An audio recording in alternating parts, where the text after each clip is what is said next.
চোর ভেবে এক নারীর উপর অস্ত্রের কোপ, রক্তাক্ত করা হয়েছে সেই মহিলাকে, রিন্টু মজুমদার নামের সেই মহিলাকে। জানা গেছে ঘটনাটি ঘটেছে দক্ষিণ ত্রিপুরার সাবরু মহকুমার অন্তর্গত পশ্চিম হরিণা পঞ্চায়েত এলাকায়। স্থানীয় সূত্রে যে খবর, শনিবার সকাল নাগাদই আনুমানিক 7:30টার সময় বাগানে চোর ধরার উদ্দেশ্যে ওত পেতে বসেছিলেন নিমাই মজুমদার নামের এক ব্যক্তি।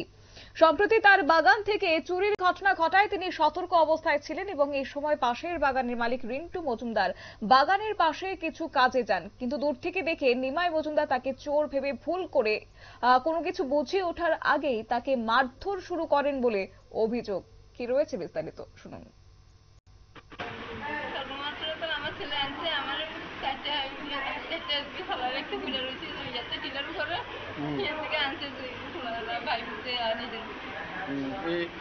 কটার সময় ঘটনা? কটার সময় ঘটনা? 7টা, 7:30। আজকে সকাল। ও, কি নিয়ে ঝামেলা হচ্ছে?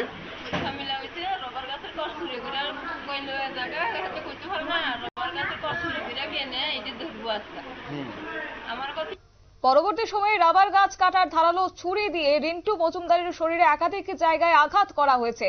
এতে রিন্টু মারাত্মকভাবে জখম হয়েছেন। রিন্টুর স্বামী শিবু মজুমদার এবং তার ছেলে দ্রুত স্থানীয়দের সহযোগিতায় তাকে হাসপাতালে ভর্তি করেন এবং এই ঘটনাকে কেন্দ্র করে রিন্টু মজুমদারের পরিবার সাবরুম থানায় একটি মামলা দায়ের করেছেন বলে জানা গেছে। নিয়ে নিচ্ছি ছোট্ট একটি বিজ্ঞাপন বিরতির সঙ্গে থাকুন।